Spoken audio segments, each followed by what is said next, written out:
there's no guarantees. There's no guarantee Drake May's going to be back in another Super Bowl ever. So make the most of this moment right now. I think the biggest story of the Super Bowl really for me is Darnold and handling adversity. I got a history with him. I had a little altercation with him in this East-West Shrine game.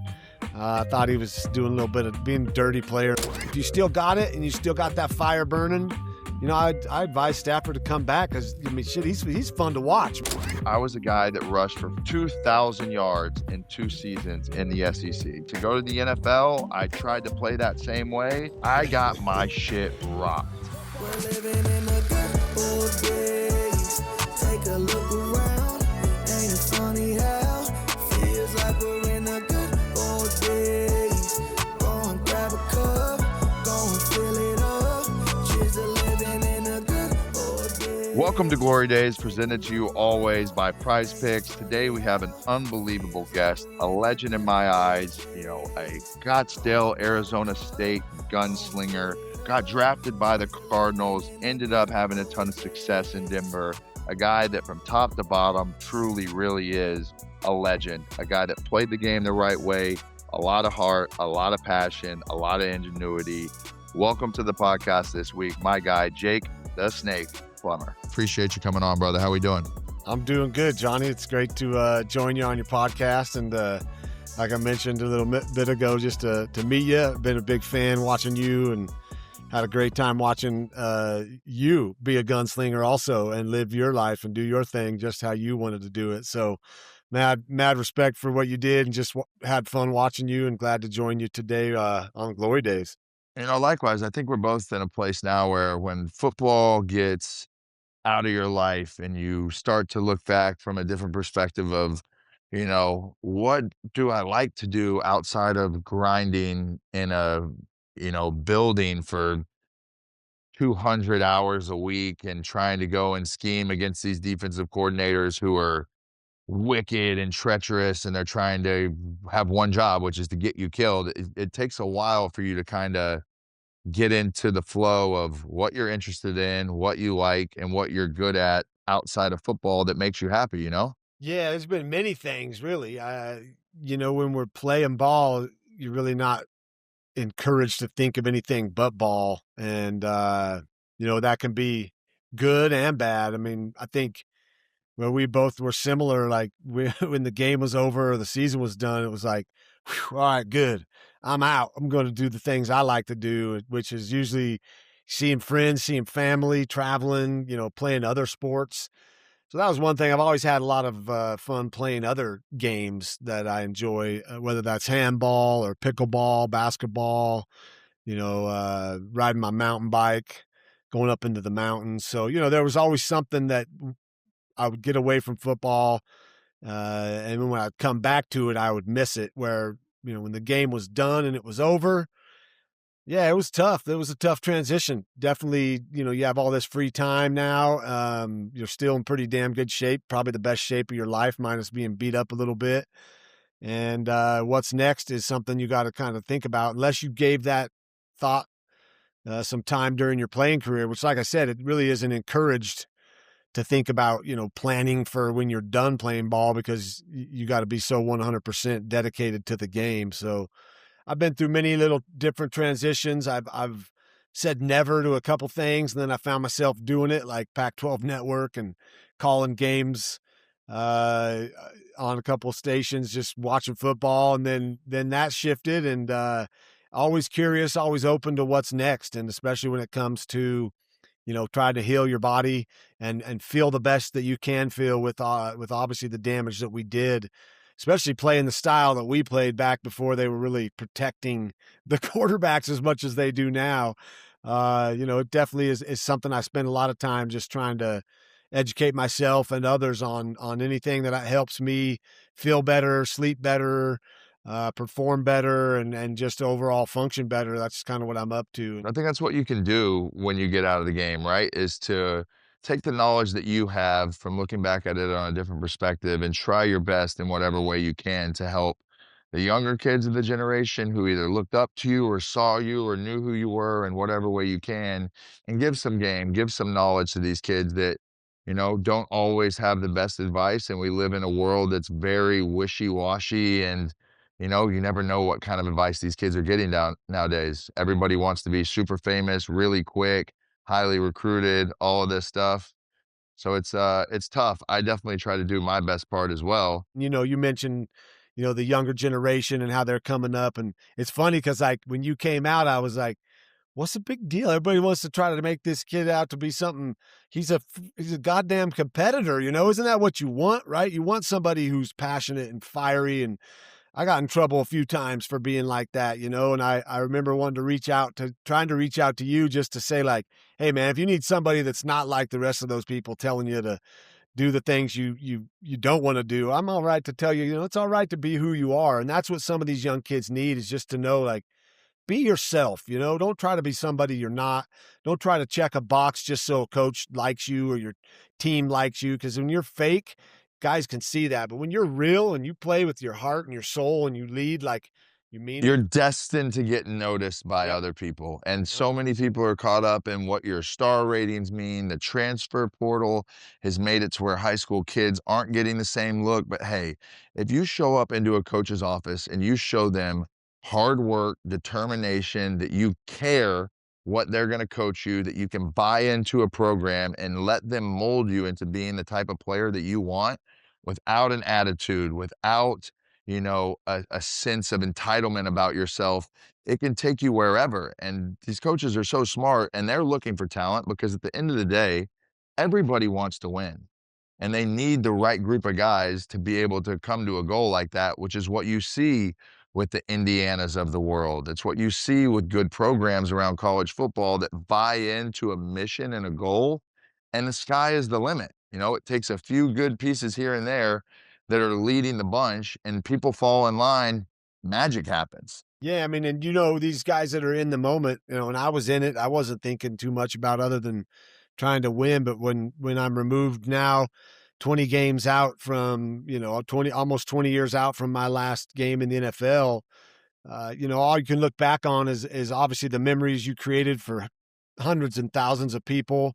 And also, did you gain the respect of your teammates? Because it doesn't matter. There's always going to be fans out there that have some dirt to sling at you, but it's your teammates that matter, man. If they were right there with you, ready to fight and go down that dark alley, no matter what, that's what I did it for. And I think some of these kids, it's got to be hard with the transfer portal. I mean, holy smokes, man! What would we have done back in the day?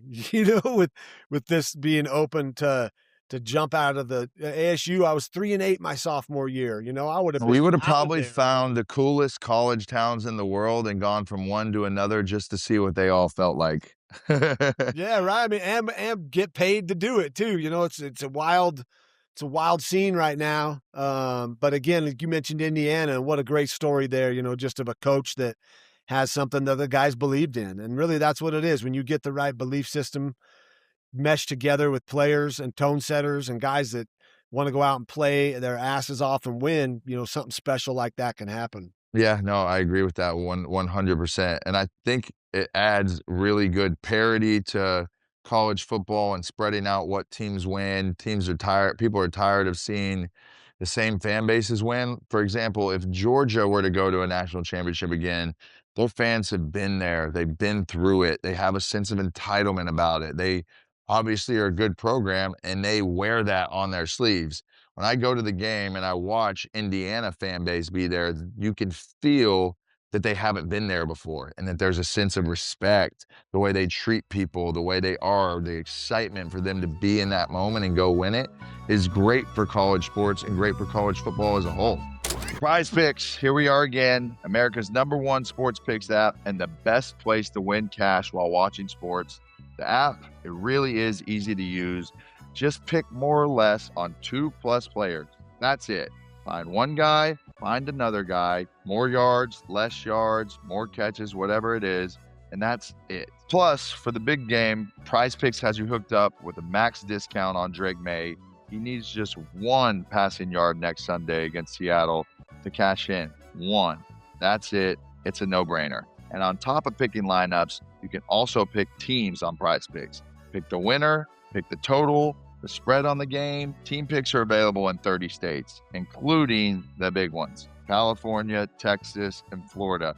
All you got to do is go to PrizePicks, check which states are allowing this to happen, and go make a play, pick the spread, have some fun, enjoy the game with whatever money reasonably and responsibly that you can put on the game to have a little bit of skin in it. Now, for the big question, who am I going with to win next Sunday? I believe no matter how great the Patriots organization is, the Seattle Seahawks are a team with their ferocious defense, a guy like Darnold who has a lot of moxie, a lot of determination. It feels like to me that the Seattle Seahawks will win the game. I think this is going to be a game that will be very close and live around the spread. It's going to be made by one or two plays, but I believe that the Seahawks have a better chance to win this game. Also, if the game gets out of hand, I think Seattle knows how to put them down. Use code Johnny and get $50 in lineups when you play your first $5. Prize Picks, man, it's good to be right, and it's good to be on Prize Picks.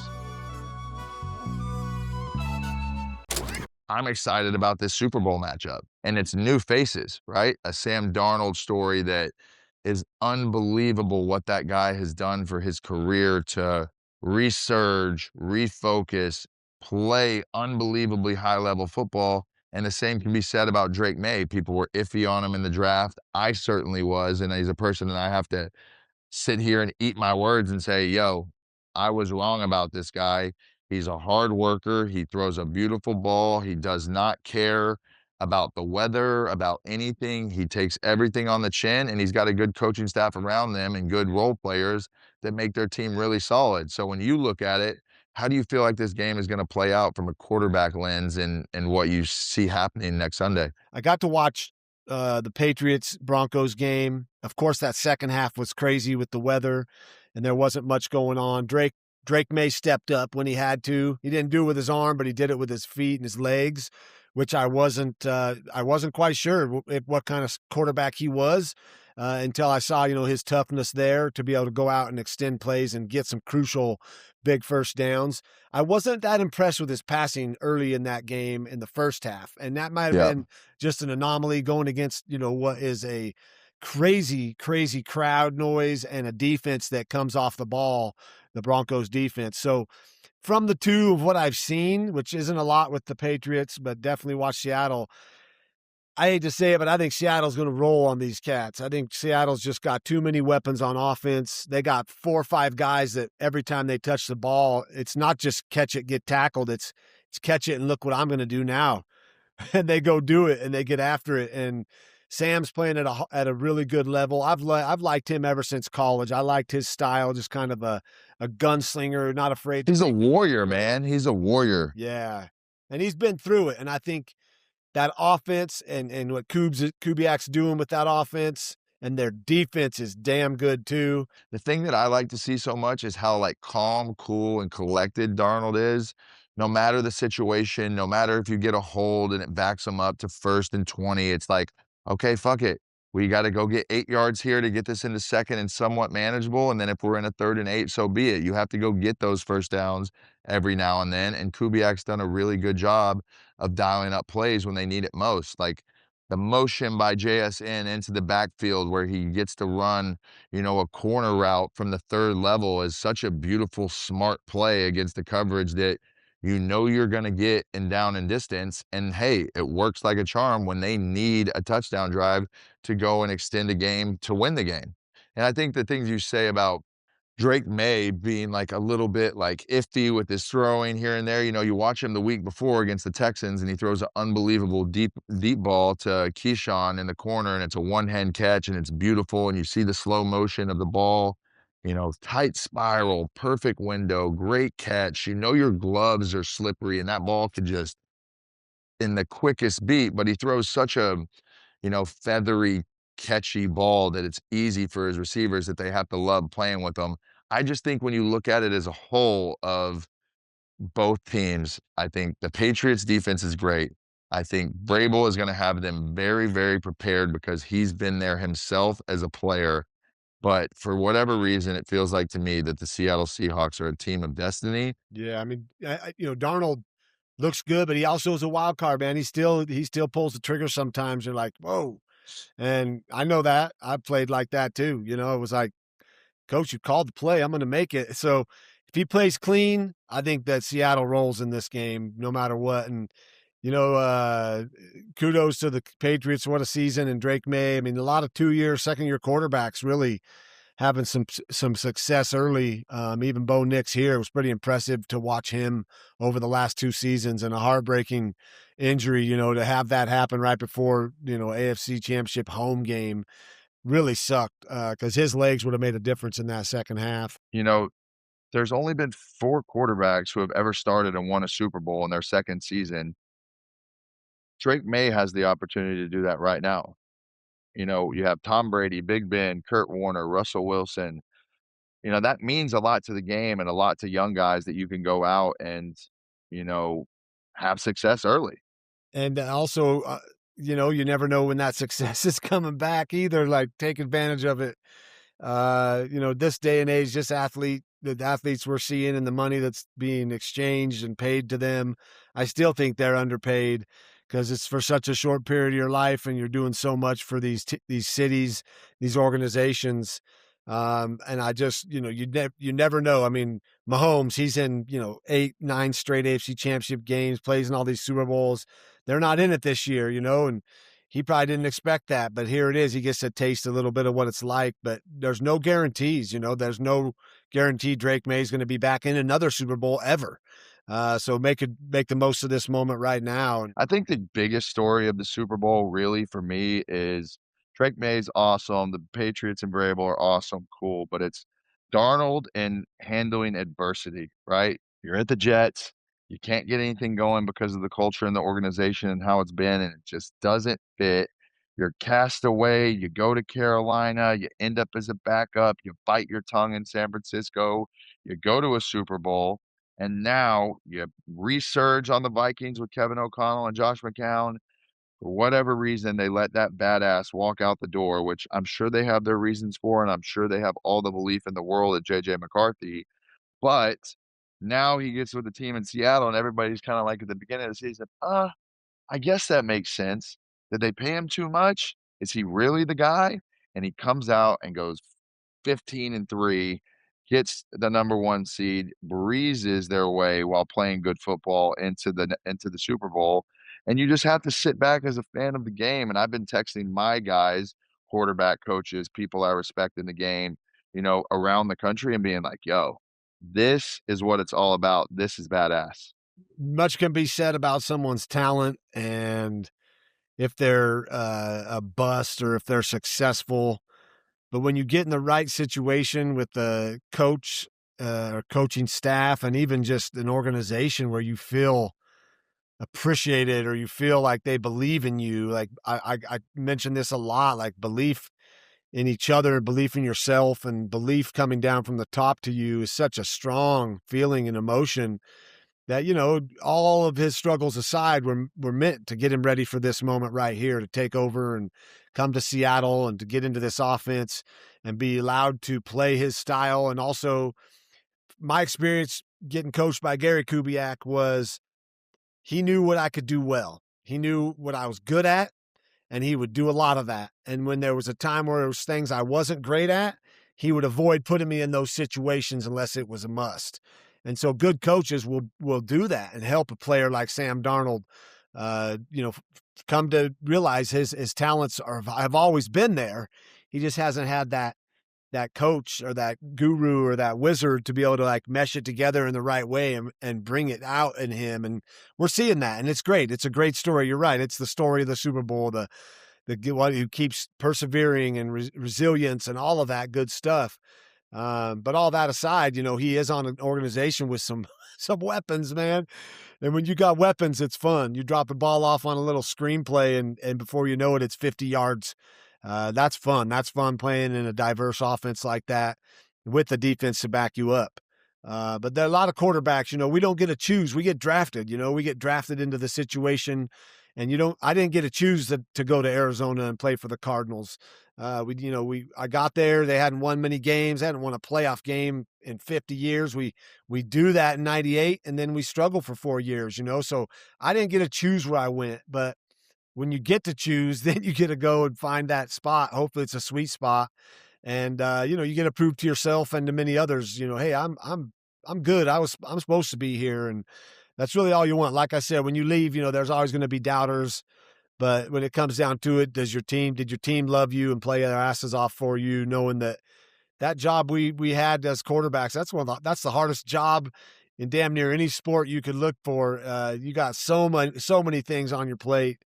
And I tip my hat to Sam Darnold for just staying with it, and now, getting a chance to put that ring on his finger, and I hope it happens for him. Yeah, I think you can tip your hat as well to guys like Baker Mayfield. I think, Oh, yeah.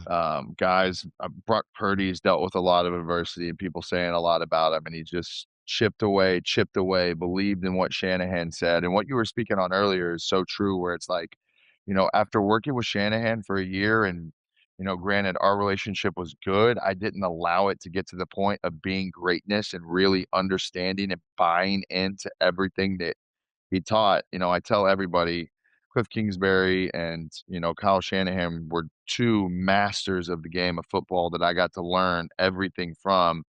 And take a nugget about, inside zone hat and hand placement and where your helmet has to be, what you need to do to work in space and zone coverage, and where your hook defenders and flat defenders and everything are going to be.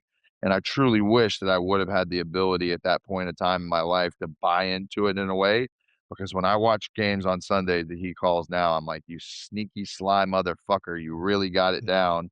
And you've got Purdy in a way to, like, match his feet. They did a choice route out of the backfield where McCaffrey crossed, had the guy on him, squared him up, went outside and broke in for a touchdown. That's every bit of a fourth progression read that, like, you get to it and it's like you want to force that corner into the, like, whip route so bad, and then you just snap your eyes and it's right there for you. And it's a Yeah. beautiful thing. It's fun as hell too, running that offense, and handing the ball off on a deep stretch and then not handing it off and setting up and throwing back against the grain, and just like, yeah, it's a beautiful thing. I called Mike Shanahan a mad scientist, man. He would find ways to scheme and draw up plays and work a defense. And when I believed in it and did it right, we were winning a lot of games, and I was grateful to get a chance to really play for a coach with that much knowledge. Really hope to see him make it into the Hall of Fame. I know he's on the ballot, and I think it might be another year or two wait because Belichick didn't get in. Crazy. But in time, yeah, right, crazy. I think in time we'll see Mike Shanahan in the Hall of Fame because he really was a great coach. And what he's, when you look at the Hall of Fame, it's not only what you did during your coaching days or playing days, but what you've done for the league in general. And if you look at his style of coaching and his tree and where these teams that are awash with his own disciples, guys that came out of his system, it's pretty amazing to see. Headline, I guess, for this Super Bowl in a light way is obviously you've gone against Vrabel on the defensive side of the ball, a guy where you're calling the mic out and he's sitting there across the other side and he wants to absolutely kill you. Yeah, I think he's done a great job. Obviously, he's got something working with his players. I got a history with him back to like the Rose Bowl. He was with Ohio State and they barely snuck one out on us there, beat us. And then I had a little altercation with him in this East-West Shrine game. I thought he was doing a little bit of, being a dirty player a little bit. So all that aside, though, obviously his coaching techniques and his style, and then being a player, I think the coaches that were players, they don't always transfer and become good coaches. Just because you're a great player doesn't mean you're going to be a great coach.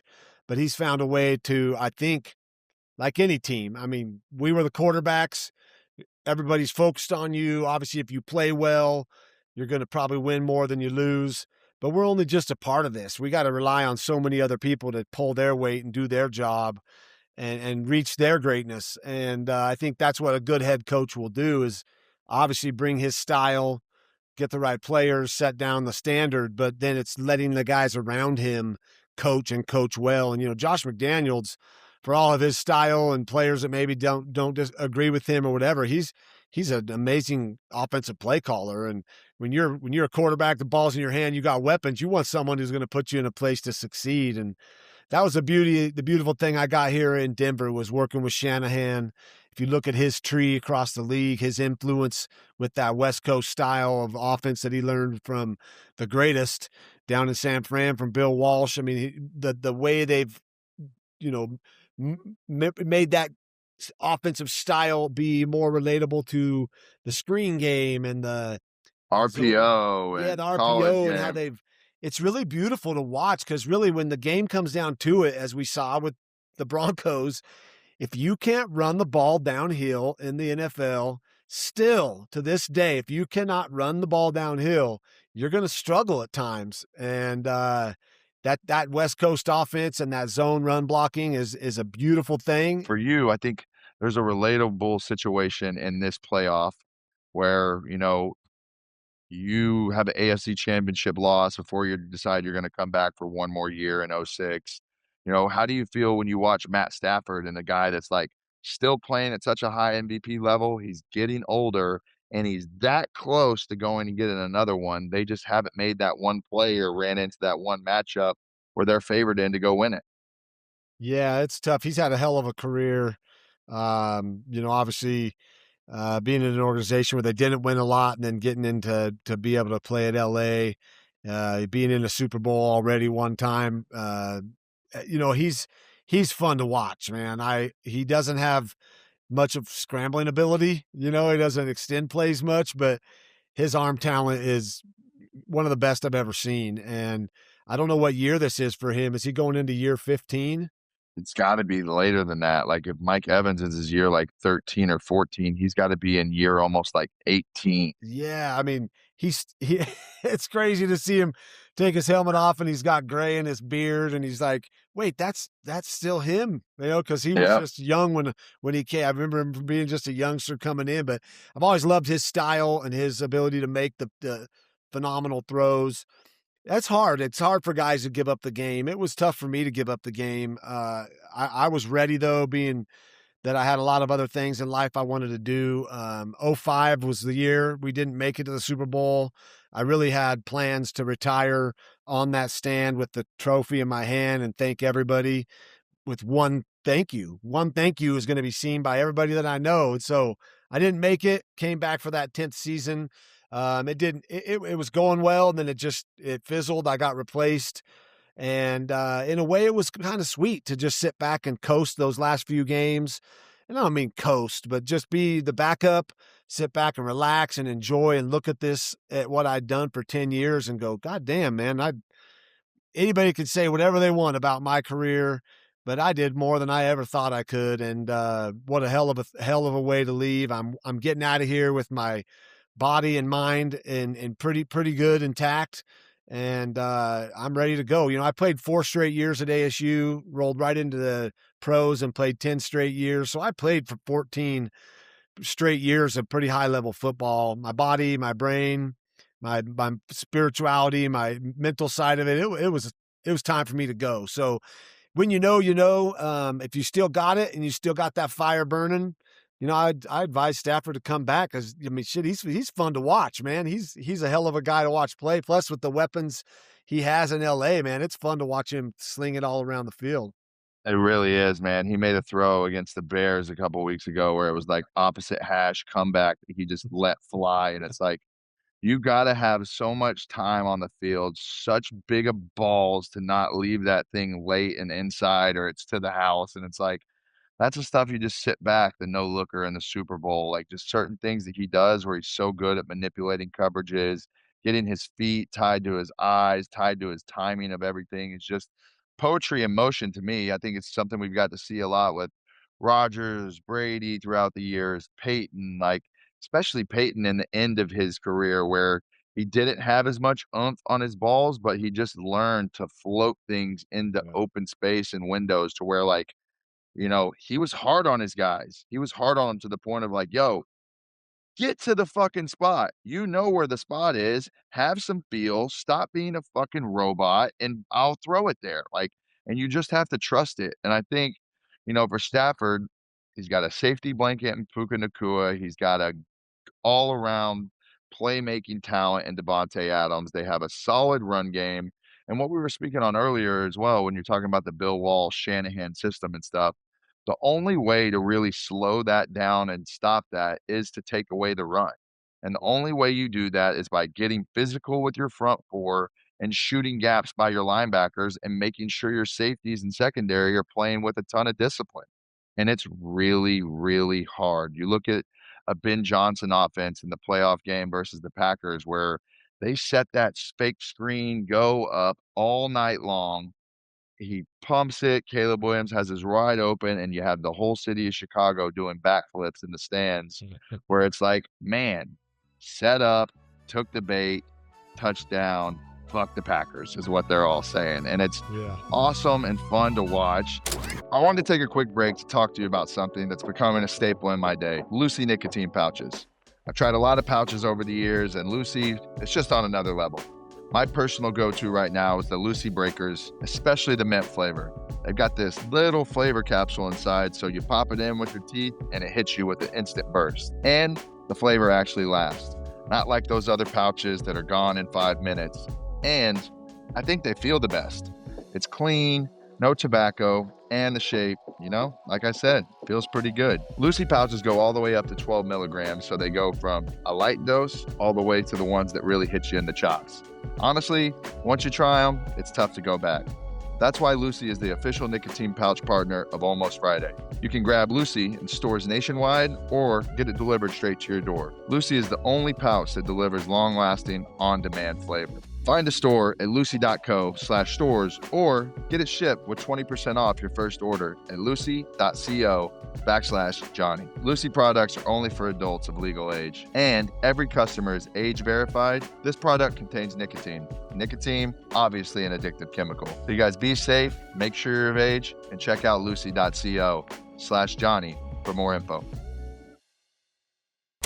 Getting in that Denver situation as well, I watched John Elway growing up. I watched how amazing him and Shannon and, Terrell Davis and all these guys on that team who were just really, really awesome people, awesome players that had a common drive for a common goal, and they went and did it. And you'll never forget Elway getting hoisted up, holding the NFL, the Super Bowl trophy. And what was it like when you got to the organization? Obviously, he's been around the organization for a lot of years and has done a lot of right things, but it had to be awesome to have somebody like that in your ear and in your corner.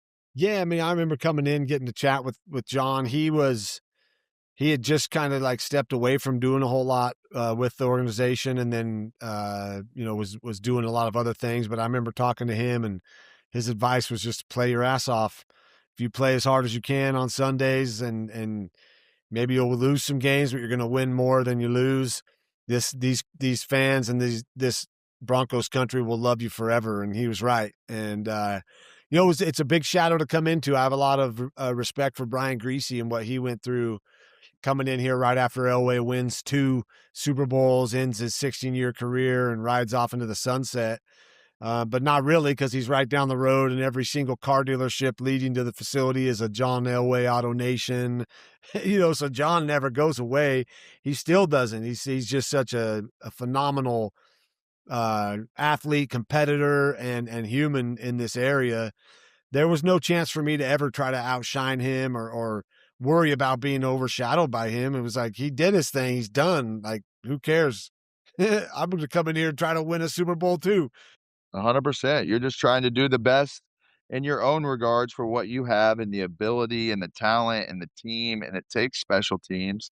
And you get so close and it's so disappointing. But at the same time, you said it earlier, you look back on everything as a whole from an outside perspective, and you're like, man, where I came from, what I got to do to change people's lives, to stick in people's brains forever in a positive way.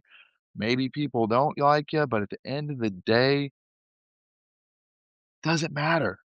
What matters is you and your happiness and what you did, where you can look back and sit at yourself at night and be like, yo, I really did that, made amazing relationships, left a legacy, and whatever it be. So what if you threw the most picks in the league in the season? There's another season coming, and that's going to be forgotten about until somebody outshines you and you're like, whew, thank God that's gone, type of thing. Yeah, I mean, and you alluded to it earlier about being the best to get to where we were to step on the field on Sunday.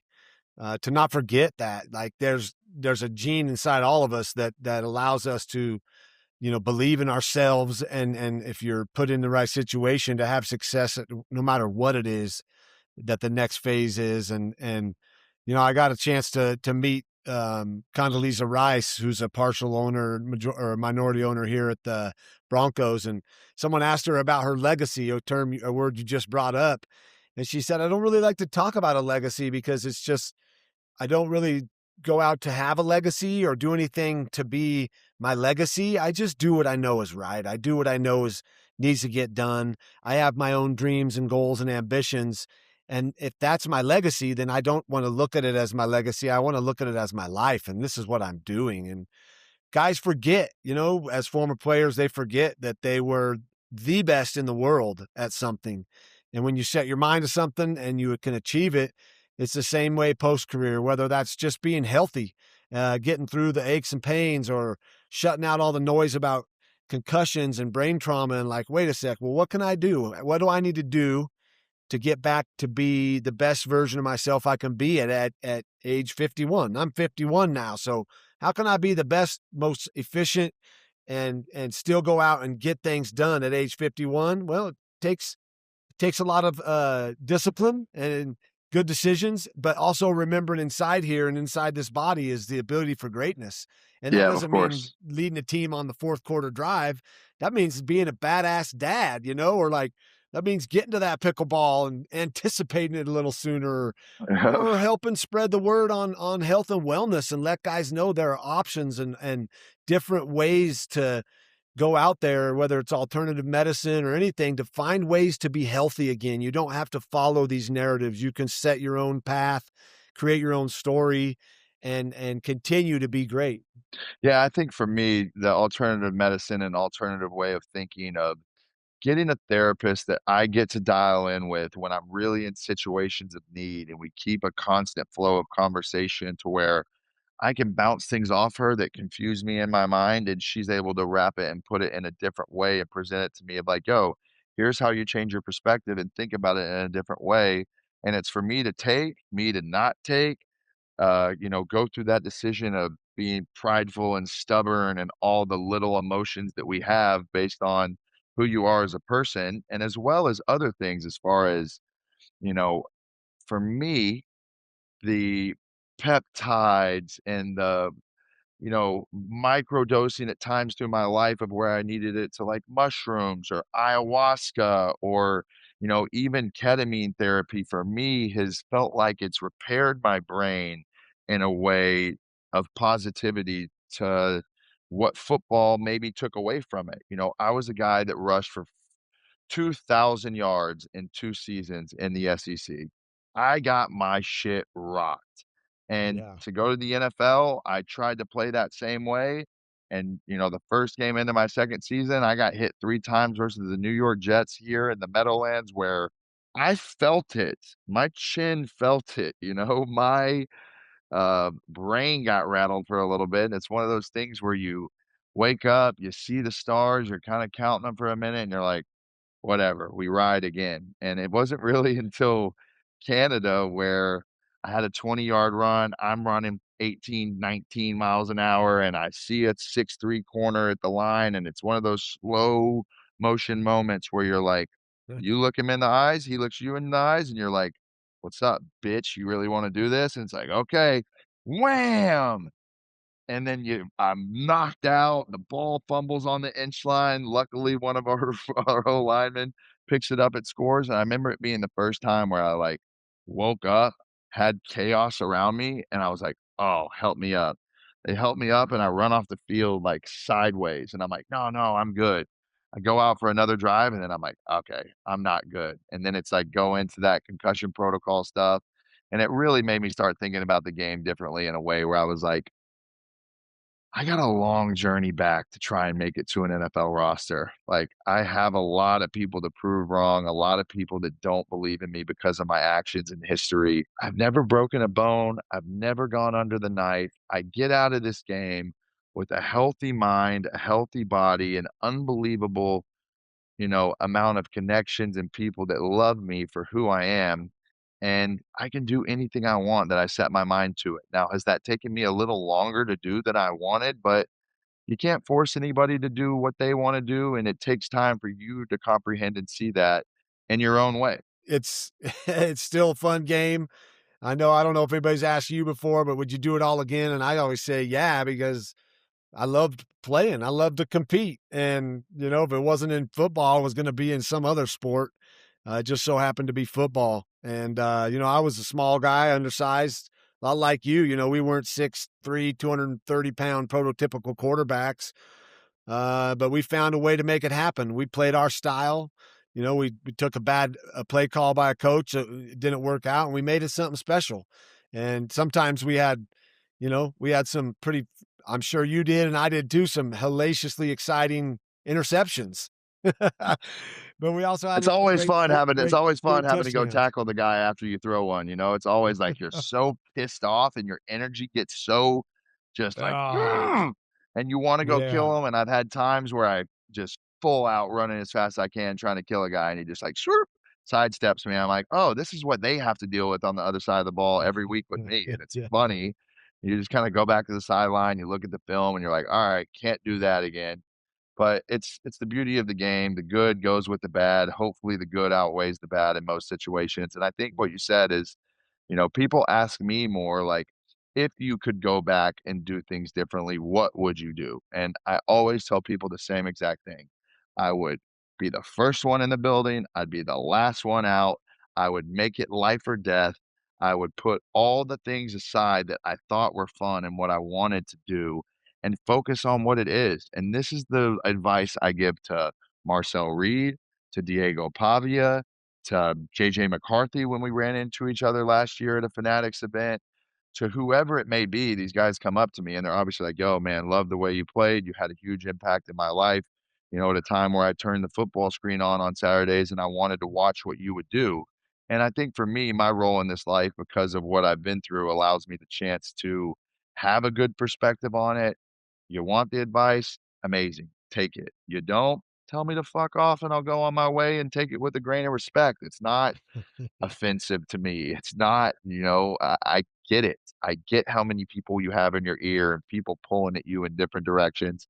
And that's really the only thing that I could say that I would do different. And, for a long time, I sat looking at the rear view mirror, and now my life needs to be focused on the front windshield because I've spent and wasted too much time being upset about my NFL career not working out when in reality, it's a beautiful thing and you can move forward and push forward in whatever you want. As you can look back on your career and understand, man, maybe I should have done a couple things different, but I'm glad I got to live the way I do. And you can never really go. It's the worst thing is to go back and doubt yourself and think about things you didn't do.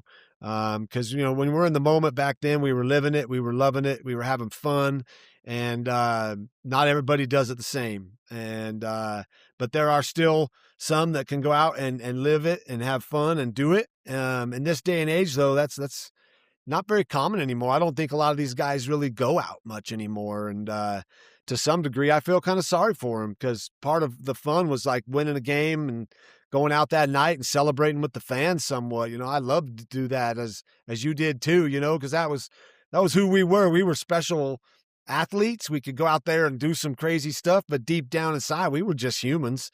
We were just the same people that you are. And, that these other people are out watching the game. We just had the special talent and we're able to go out and succeed on the field. So yeah, that's good advice to give to young kids. The game will always be in front of us, in front of you, in front of me. And when you play, whether it's at a college or going to the pros, the day we pass away, the day I pass away, it isn't going to be anything more than Jake Plummer, former NFL quarterback. That's the next thing out of it. It's like, that's going to be in front of me no matter where I go.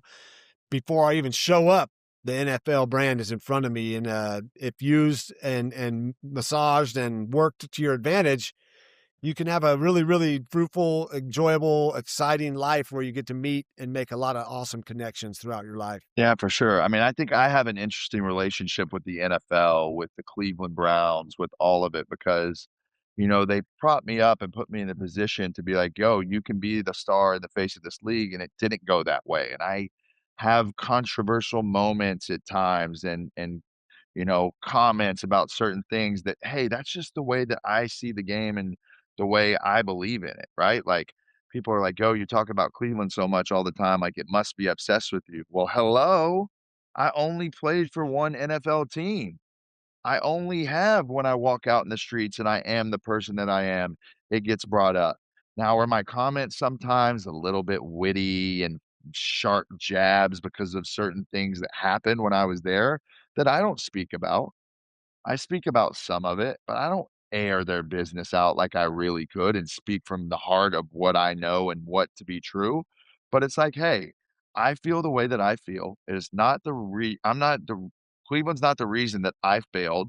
Are there things they could have done better? Sure. Is it on my fault and my problem? 1,000,000%.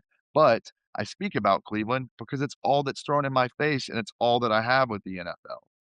I speak about the NFL in a way that's like, man, at that point in time, even though they're doing better things now, they made it really hard for guys like me um, to Mhm. get the help they needed and put them in the right position. And it's all about fit, getting to the right team, one that believes in you. And I didn't have congruence of thought in that building.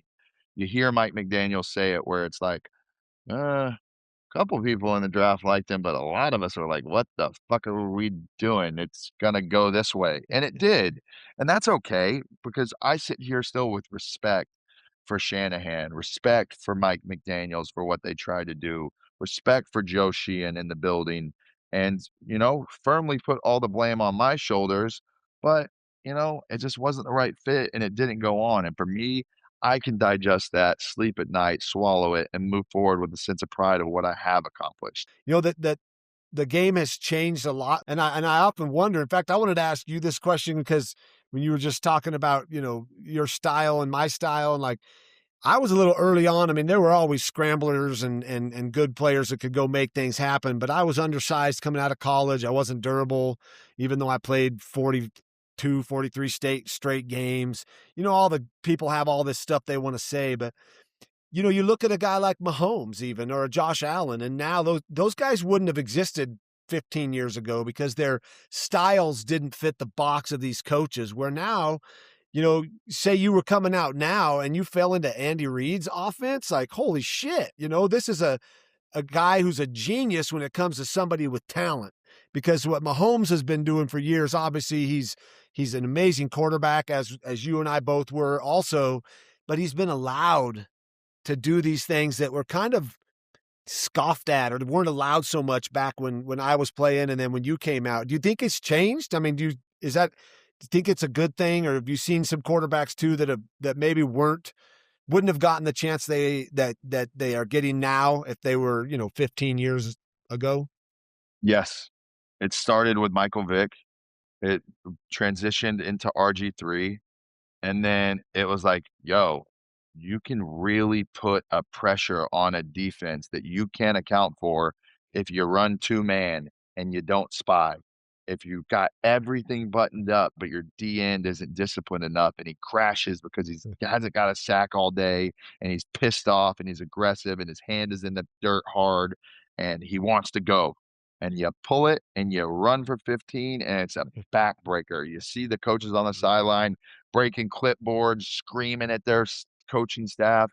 And as an offense, always being an offensive guy, it's hilarious. And then you look at the way the game shifted, and it's like, okay, Cliff Kingsbury, I see good in Kyler Murray. I can work with that.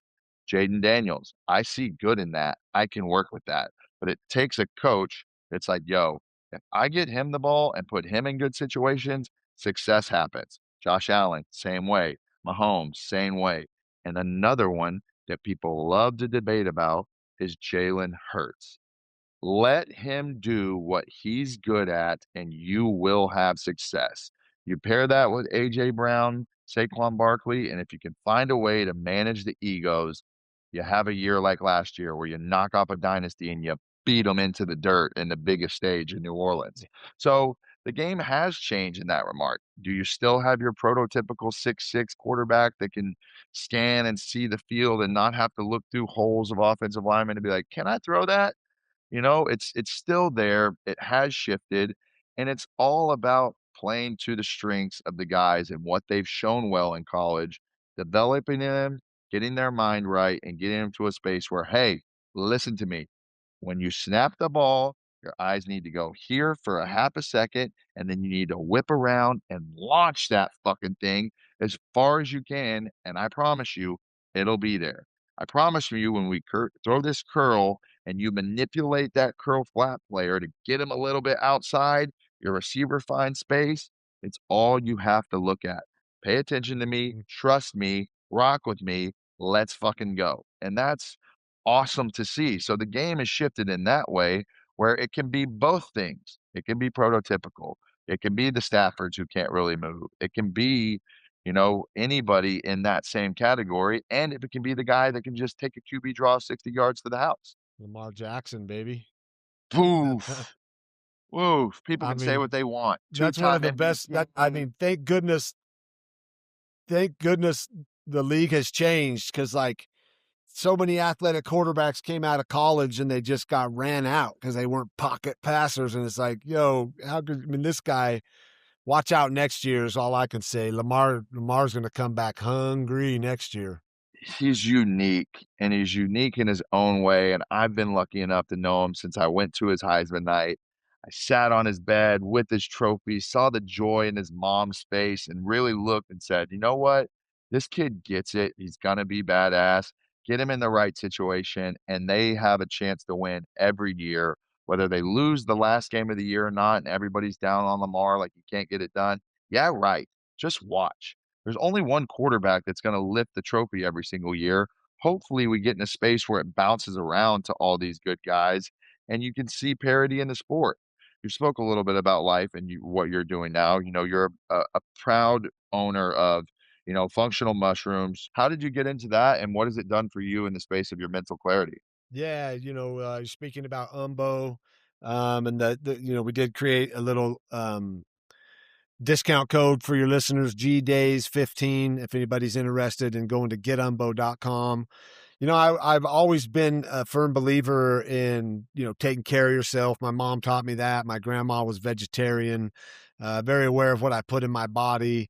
As I get out of the league and my body starts to hurt a little bit and I go through some aches and pains that we all go through, even if you're not a football player, you're still, there's aches and pains of just inflammation and the daily grind.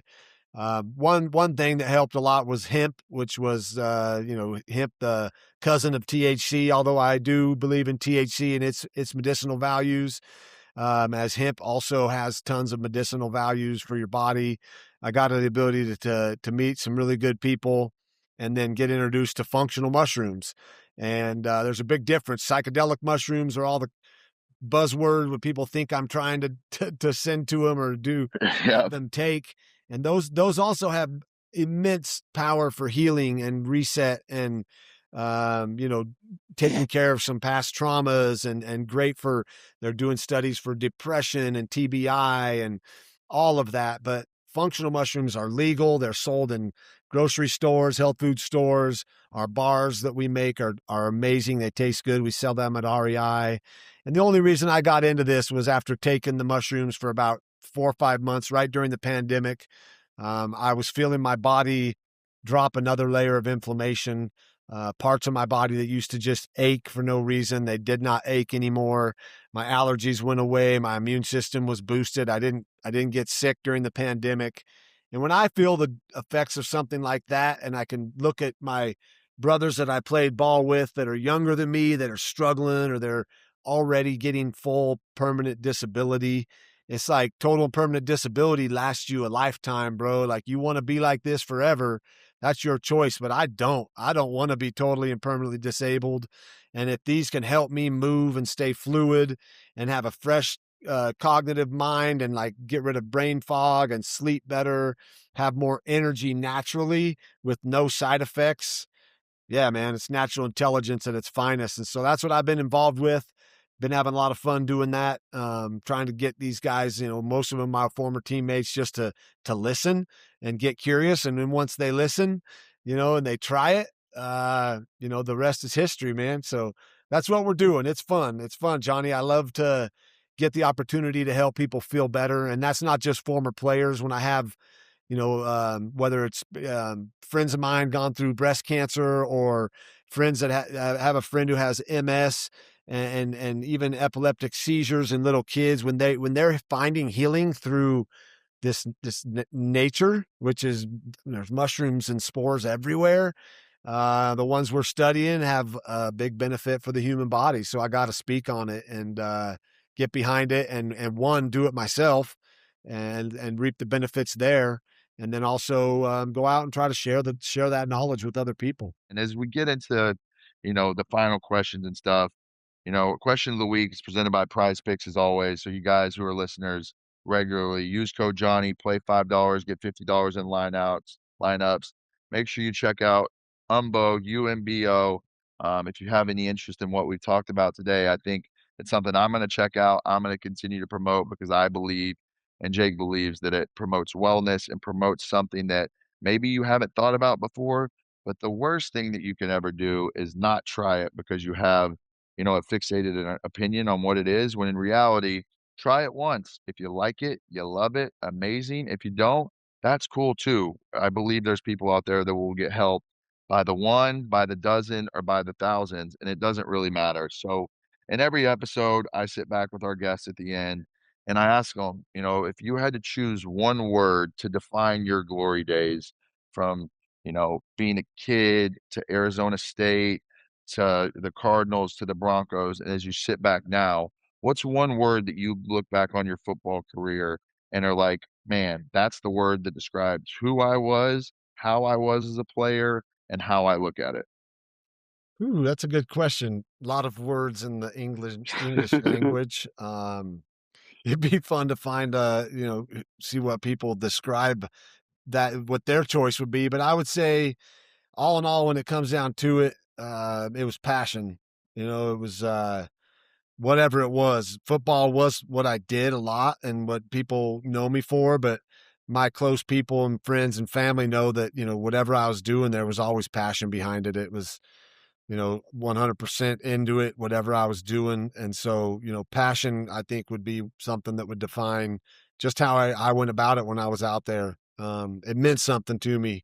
And, when you can live a life with passion, you don't look back with any regrets, because you're fully in it. You're going. Sometimes you may do something stupid like flip the fans off or cuss at somebody and it's caught on film, but that's because you're so in the moment. You're not thinking about anything but what's going on. And that, to me, was kind of how I carried myself, for sure. Yeah, I think when you run across human beings in this life that are rooted in good morals and values and ingenuity and, passion, purpose, intent of what you want your life to be, are there days you fail and days you struggle and days you're not the best version of yourself? Sure.